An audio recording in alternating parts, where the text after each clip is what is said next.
마가복음 8장 27절부터 33절까지의 말씀입니다. 27절부터 33절, 마지막 33절은 우리 한 목소리로 읽도록 하고요. 교독하겠습니다. 예수와 제자들이 빌립보 가이사랴 여러 마을로 나가실새 길에서 제자들에게 물어 이르시되 사람들이 나를 누구라고 하느냐?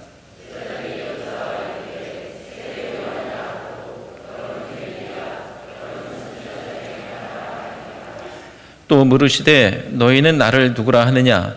베드로가 대답하여 이르되 주는 그리스도시니이다 하매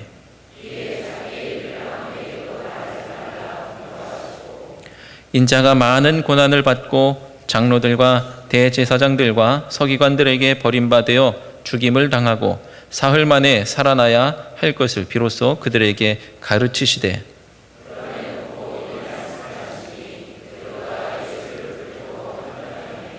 예수께서 돌이키사 제자들을 보시며 베드로를 꾸짖어 이르시되 사탄아 내 뒤로 물러가라. 내가 하나님의 일을 생각하지 아니하고 도리어 사람의 일을 생각하는도다 하시고. 아멘. 할렐루야. 저도 어렸을 적에 그런 적이 있는데요.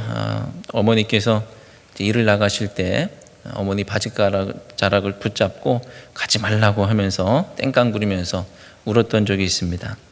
아이가 어리면 아빠가 회사 나가야 하는 것을 인정하지 못할 때가 있죠. 그래서 회사 나가지 말라고 같이 놀자고 떼를 쓰고 못 나가게 길을 막아서기도 합니다. 자, 그렇다고 호통을 치기도 또 혼낼 수도 없습니다. 한참을 생강해 하다가 간신히 어떤 다른 무언가로 유혹을 하고 나서야 헤어질 수가 있는 상황이 펼쳐지기도 하죠. 아직 어리니까 괜찮습니다. 곤란하기는 하지만 아빠를 향한 사랑이 느껴져서 오히려 기쁘기도 할 거예요. 하지만 세월이 흐르고 점점 몸집이 커가고요. 회사 가는 아빠를 막아서고 같이 놀자고 하는 모습이 왠지 부담스럽게 느껴지는 나이가 됐습니다. 20살, 30살. 자, 20살, 30살이 돼가지고요. 바지가랑이를 막 붙잡고 같이 놀자고 아빠 가지 말라고 그렇게 막아서면 안쓰럽지도 않고 불쌍하지도 않습니다. 맞아야 합니다. 철이 없어도 그렇게 없을 수가 없죠. 그래서 세월은 흘렀고 몸집도 커졌는데 아직도 자기가 어떤 존재인지를 모르고 아직도 자라야 되는 모습 가운데 있는 그런 사람이 있습니다. 철이 조금 더 들어야 되겠습니다. 자, 오늘 말씀에도 예수님의 앞을 가로막고 섰던 베드로라는 제자의 이야기가 나오고 있습니다. 자, 예수님도 속이 터지셨을 것 같아요. 그래서 베드로를 향해서 사탄이라고 하실 정도로 그렇게 속이 터질 것 같은 그런 마음. 마가는 기록하지 않았지만 아마 베드로가 예수님에게 맞지 않았을까 이런 생각도 해보게 되는 것이죠. 자, 도대체 어떻게 이런 상황이 펼쳐졌는지 오늘 말씀을 통해서 한번 살펴보고요. 결단하는 시간 되시기를 바랍니다. 자, 예수님께서 벳세다에서 앞을 보지 못하는 사람을 고쳐주셨어요. 단번에 고치신 것이 아니고요. 눈에 침까지 뱉으셨고 안수하셨는데 잘 보이지 않아서 사람들이 보이기는 하는데 나무처럼 보이고 그러는 거예요. 그래서 안수를 다시 한번 하시고 그러니까 다 밝히 보게 되는 그런 사건이 있었습니다. 자, 오늘 말씀은 그 후의 이야기인데요. 예수님과 제자들이 빌립보 가이사랴를 지나가는 길에 주고받은 대화입니다. 자, 개역 한글판 성경에서는 오늘 이 지명 빌립보 가이사랴라는 지명이 개역 한글판 우리 개정되기 전의 성경에서는요 가이사랴 빌립보라고 표현하고 있었어요. 근데 개정되면서 순서가 바뀌었죠. 빌립보 가이사랴라고 합니다. 자, 두 지명이 헷갈리시더라도 같은 곳이다 이렇게 생각하시면 되겠습니다. 가이사랴라는 곳도 있고요, 또 빌립보라는 곳도 있는데요. 여러 지명들이 있겠지만 성경에서는 또 특별히 예루살렘에서 북서쪽 지중해 연안에 있는 위치한 도시가 가이사랴 거기가 나오고 있고요. 또 발칸반도 마게도냐의 첫 성이라고 하는 빌립보라는 성도 있습니다. 가이사랴가 따로 있고 빌립보도 따로 있고 오늘 나오는 지명은 빌립보 가이사랴라는 곳입니다. 자, 여기는 갈릴리 호수 북동쪽에 위치하고 있는 곳입니다. 사실 오늘 말씀은 마태복음 16장과 또 누가복음 9장에 평행구를 이루고 있는 평행 본문이 나타나고 있는데요. 하지만 정확하게 일치하는 것은 아니기 때문에 그 차이를 살펴보는 것도 오늘 의미 있는 이 말씀이 될 것 같아요. 차이 중에 하나는 이 대화를 하고 있는 장소인데요. 예수님과 제자들이 어디서 대화하시나 한번 보니까요. 마태복음 말씀을 먼저 제가 읽어드리겠습니다. 거기서는 16장 13절에서 이렇게 말씀합니다. 예수께서 빌립보 가이사랴 지방에 이르러 제자들에게 물어 이르시되 사람들이 인자를 누구라 하느냐라고 물으세요. 자, 빌립보 가이사랴 지방에 이르러 물으시는 것이죠. 자, 마가복음에서는요, 오늘 27절 말씀에서 예수와 제자들이 빌립보 가이사랴 여러 마을로 나가실새 길에서 제자들에게 물어 이르시되 이렇게 말씀하고 있습니다.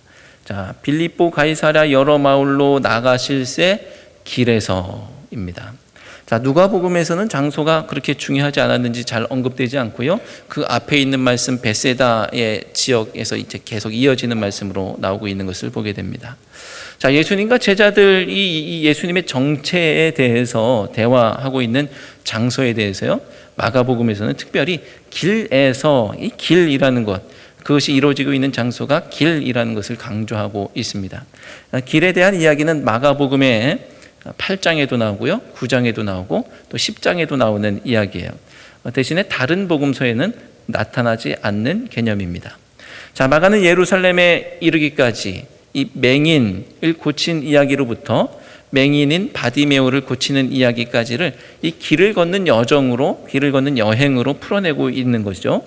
그 사이에 예수님께서 제자들에게 이 참된 제자의 길이 어떤 것이냐라는 것을 가르치고 계십니다. 참된 제자의 길이 어떤 것이냐.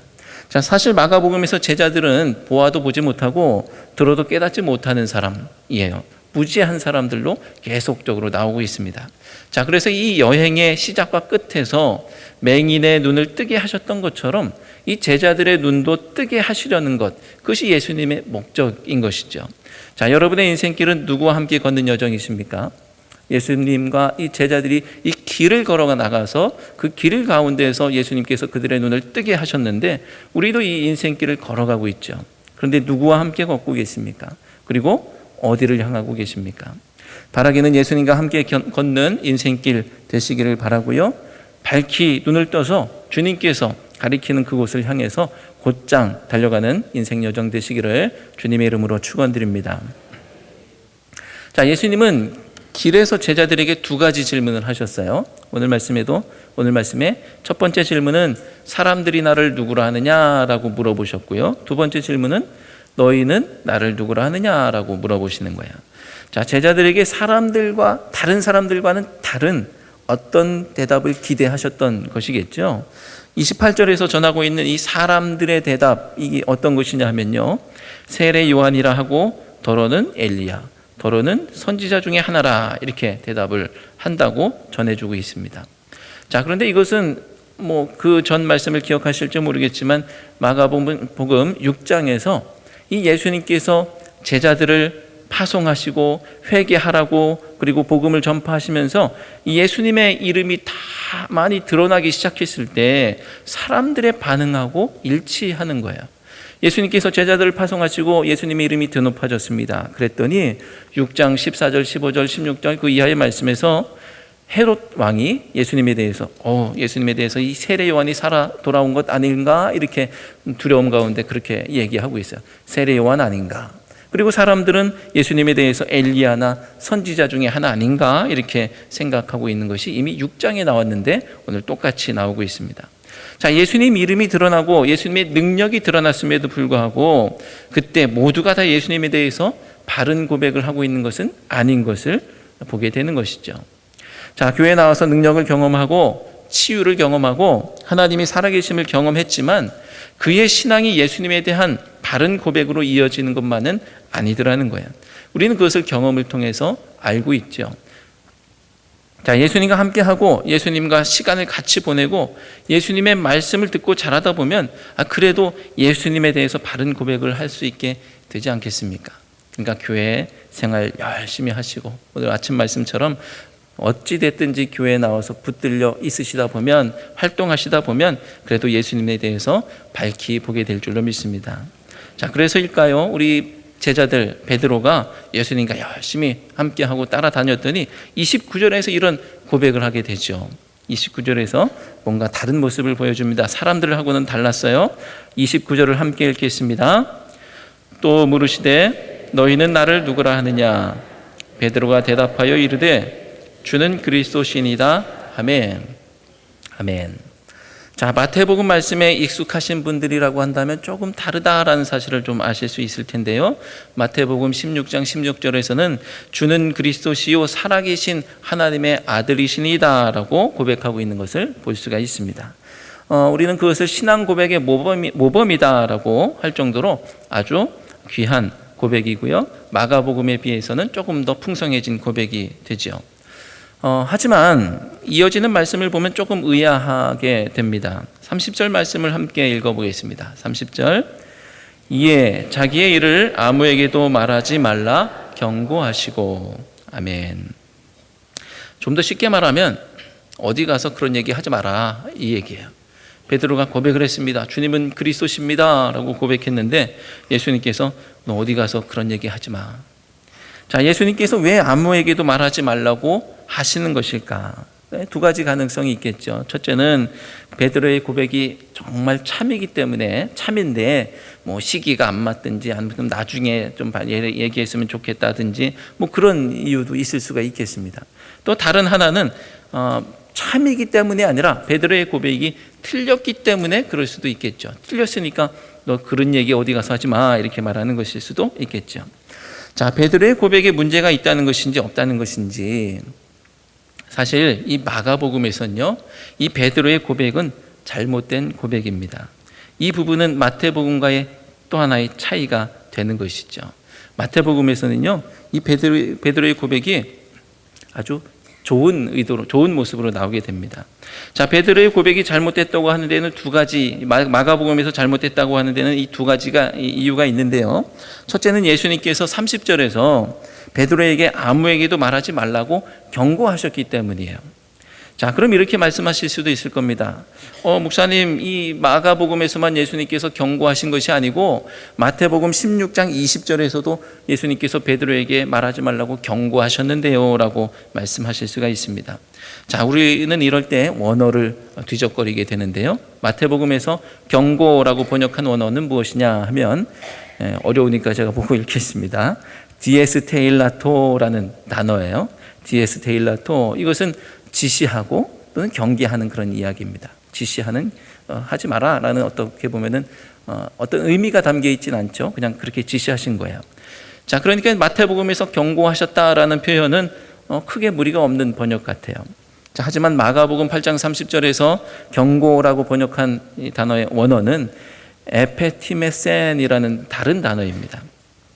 지시하고 경계하고 하는 그런 것이 아니고요, 꾸짖으셨다, 꾸짖다라는 뜻이에요. 꾸짖었다. 예수님께서 너 그런 얘기 하지 마 하시면서 꾸짖으신 거예요. 혼내신 거예요. 마태복음과는 차이가 분명해졌죠. 자, 마태복음에서 베드로의 고백은 꾸중을 들을 일이 아니었어요. 오히려 칭찬 들을 일이었고요.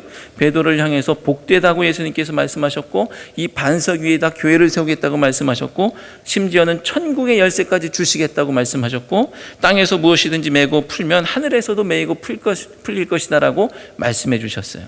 칭찬도 이런 칭찬이 없는 것이죠. 자, 그런데 마가복음에서 베드로의 고백은 칭찬이 아니라 꾸중을 듣고 있습니다.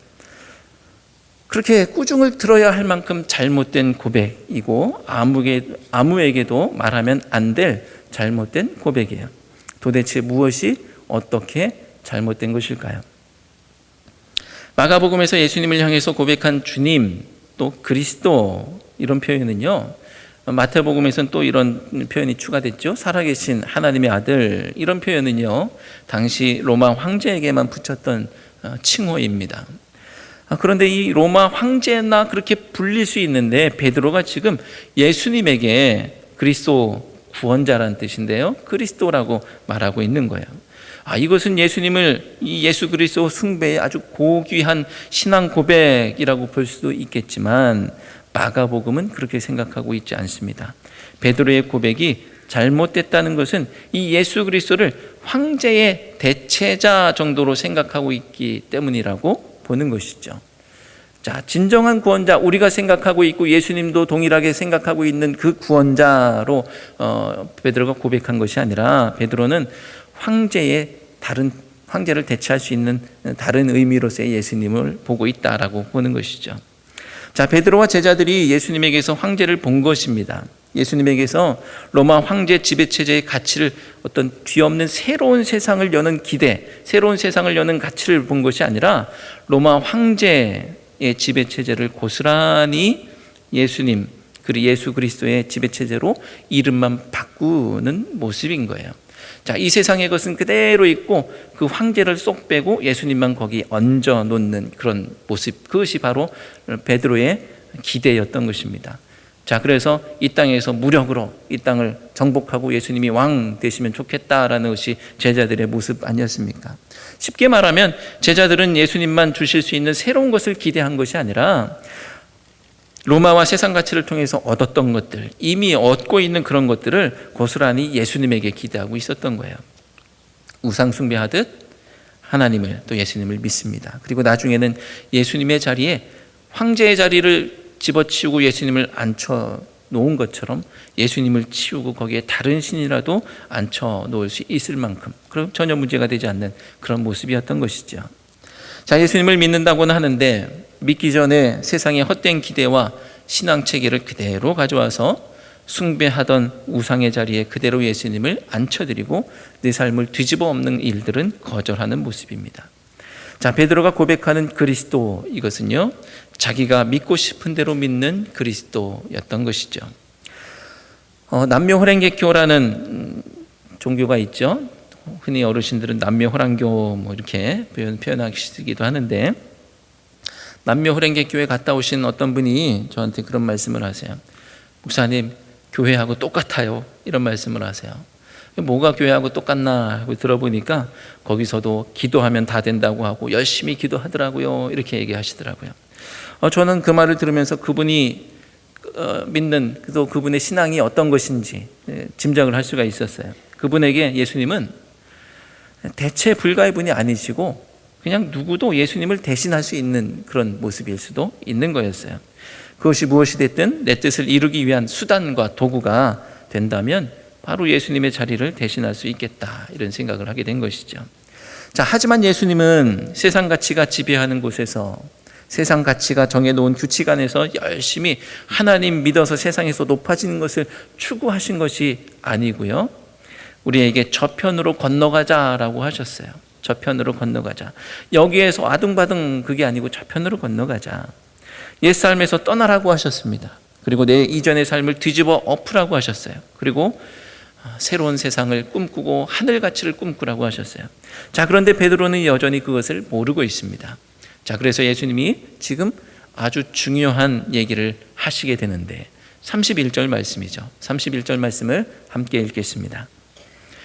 인자가 많은 고난을 받고 장로들과 대제사장들과 서기관들에게 버림받아 죽임을 당하고 사흘 만에 살아나야 할 것을 비로소 그들에게 가르치시되. 아멘.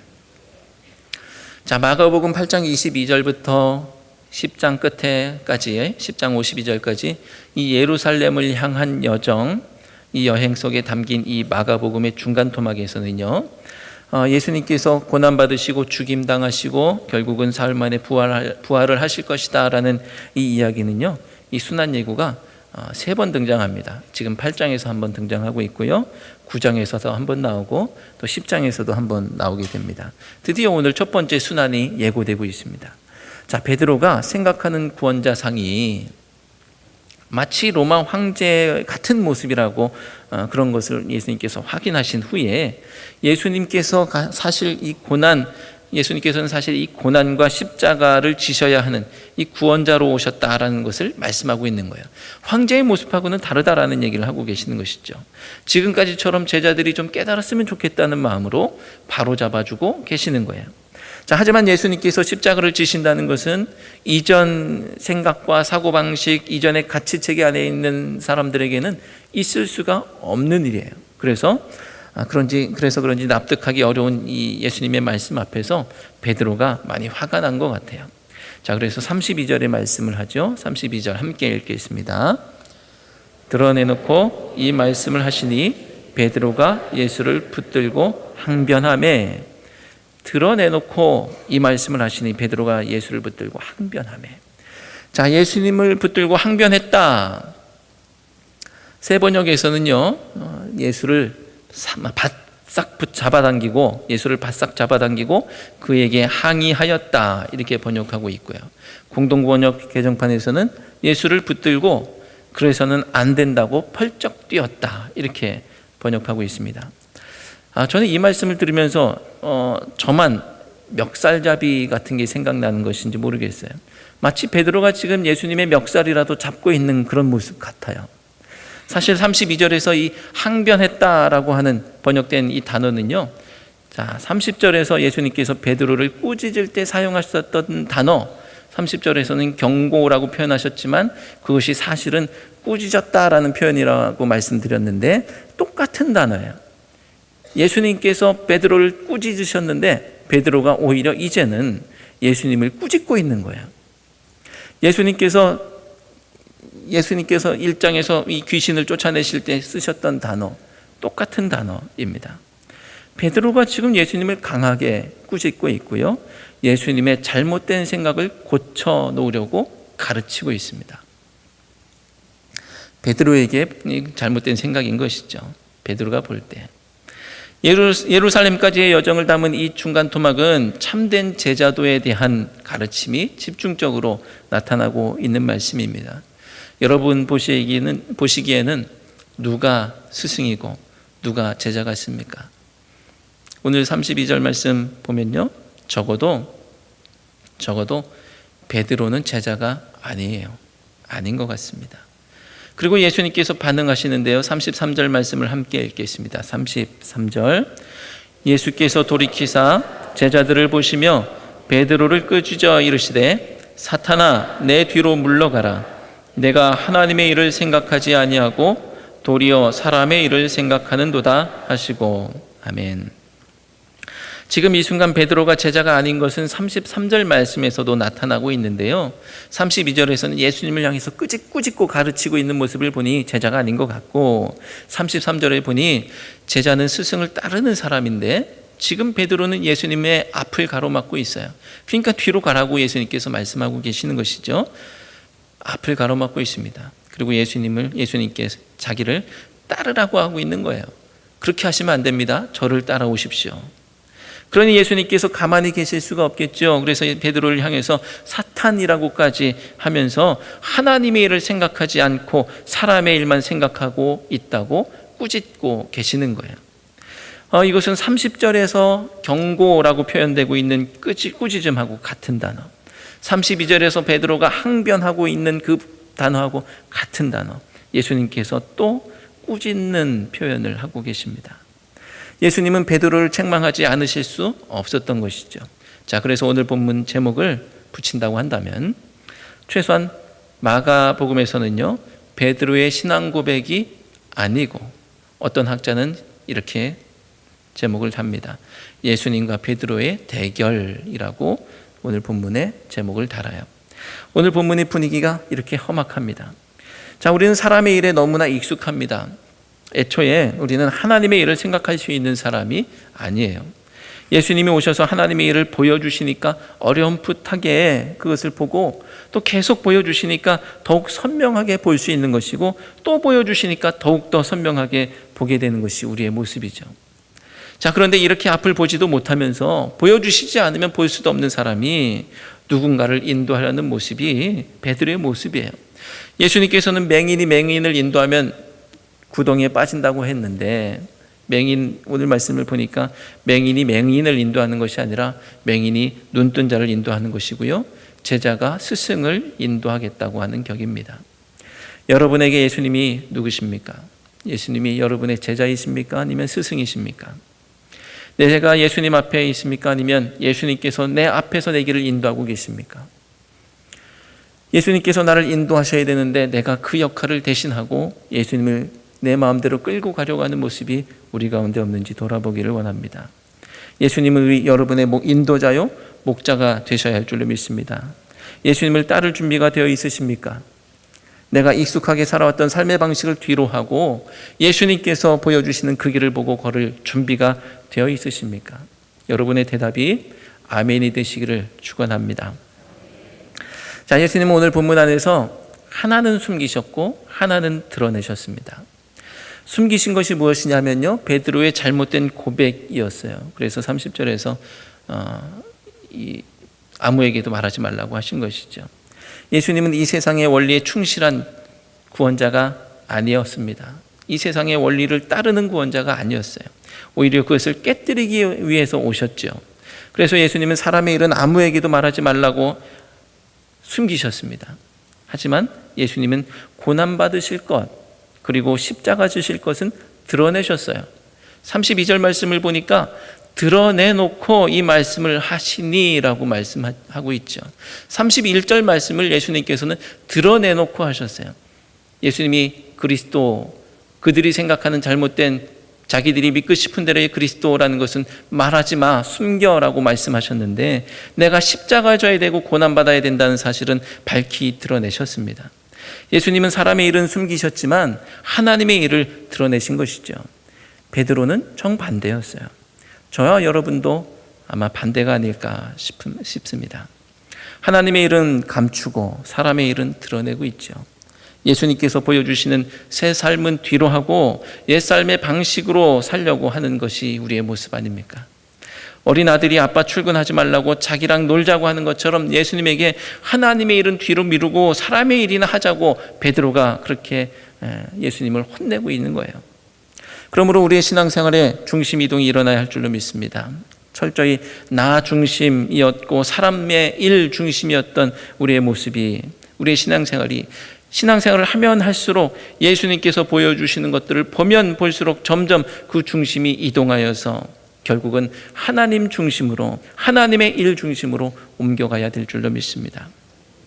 중심이 옮겨가지 않고서는 성장할 수가 없고 넘어질 수밖에 없습니다. 베드로처럼 혼나지 마시고 하나님의 일을 생각하는 우리 모두가 되기를 주님의 이름으로 축원합니다. 신앙생활은 또 초점 맞추기예요. 예수님께서 보여주셔도 제대로 보지 못했던 우리 아닙니까? 야, 이거야, 이 길로 가야 돼, 이것이 진정한 하늘의 가치야라고 보여주셨는데 우리는 그걸 잘 보지 못했어요. 벳사다에 있었던 앞을 보지 못했던 사람처럼 예수님께서 눈을 뜨게는 하시기는 했는데 그것이 사람인지 나무인지 분간하지 못해서 초점을 맞추지 못하고 있었는데 예수님께서 재차 안수하시니까 뿌옇게 보다가 선명하게 보는 것입니다. 처음에는 초점을 맞추려고 하다 보면 뿌옇게 보일 때도 있고 잘못 알아볼 때도 있습니다. 하지만 거기에서 멈추면 안 돼요. 계속 예수님과 초점을 맞추다 보면 어느 순간 초점이 맞아서 밝히 보게 될 줄로 믿습니다. 참 제자도는 예수님이 누구신지 아는 것으로부터 시작이 됩니다. 여러분은 예수님을 누구라고 하십니까? 내 뜻과 기대와 소원을 투영해서 예수님을 보고 계시지는 않습니까? 제자는 내 뜻으로 주님 앞을 막아서지 않습니다. 또 참 제자는 예수님의 뒤를 따르는 사람임을 기억하시기 바랍니다. 예수님도 겟세마네에서 기도하시면서 내 원대로 마시고 하나님의 뜻대로 하기를 원한다고 그 하나님의 뜻을 끌어안으셨다는 사실을 기억하시고 예수님의 뒤를 따르는 우리 모두가 되기를 주님의 이름으로 축원드립니다. 기도하겠습니다.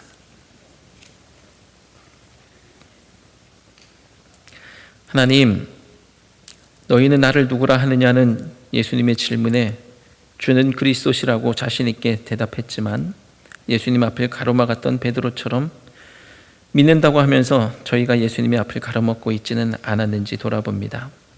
하나님을 그저 내 뜻 이루시는 조력자로 생각하고 있지는 않았는지요. 심지어 예수님을 꾸짖고 가르치고 있지는 않았는지요. 내 뜻은 무너지고 오직 하나님의 뜻이 밝히 드러나야 할 줄로 믿습니다. 저희의 신앙 여정이 예수님의 뒤를 따르는 여정이 되게 하시고 예수님께서 보여주시는 하늘같이 하늘의 일을 생각하는 신앙이 되게 하여 주옵소서. 예수님의 이름으로 기도드리옵나이다. 아멘.